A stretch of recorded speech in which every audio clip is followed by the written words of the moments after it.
Hello everyone, welcome back to my channel Style Hustle by Ankita. Welcome to a brand new mini vlog. So সকালবেলায় উঠে মাথায় স্নান করেছিলাম because hair oiling করেছিলাম, তোমাদেরকে আগের ভিডিওগুলোতে দেখিয়েছি।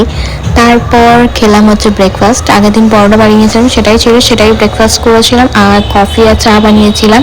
আর লাঞ্চে ছিল হচ্ছে ডাল, আলু পকোড়া, আর তার সাথে ছিল খসটা বা খসলা। তোমাদের ওখানে কি বলে সেটা আমাকে কমেন্ট করে জানিও। আমাদের এখানে খসলা বা খসটা বলে। আর হ্যাঁ, রান্না করার আগে আমি একটা পার্সেল রিসিভ করেছিলাম, এটা অন্য কোনো ব্লগে দেখাবো আমি কি অর্ডার করেছিলাম আর কি এলো নাইকা থেকে। খসটা হোক বা খসলা যেটাই বলো না কেন, এই খসলা বড়া যেটা হয় আমার ভীষণ ভালো লাগে। জানি না তোমাদের কার কার ভালো লাগে, যার যার ভালো লাগে প্লিজ কমেন্ট করে জানিও। সো আজকে যা যা রান্না করেছে ওগুলোই তো লাঞ্চে ছিল, সেটা বললাম। আর সানডে ছিল, সানডে মাটন হয়নি কারণ এখন শ্রাবণ মাস চলছে, আর সোমবারে জল ঢালতে গেলে আগের দিন নাকি নিরামিষ খেতে হয়, সে কারণের জন্য আজকে সানডে তো নিরামিষ ছিল।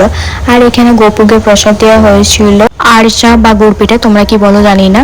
তো ওটা আমি খাবার খেয়ে পর খেয়েছি, আর ঘুম থেকে উঠে চা খেয়েছিলাম। তারপরে হচ্ছে আজকে সব পেন্ডিং ওয়ার্ক করে নিয়েছিলাম বলে টাইম ছিল, গেম খেলছিলাম লুডোতে। আমি বলেছিলাম লুডোতে প্রচুর ক্রেজ উঠেছিল। আর বাইরে গেছিলাম একটু চকলেট বাগেরা আনতে, আর রাতে খেয়েছিলাম cornflakes. That's it for today's blog. কেমন লাগলো জানিও, বাই।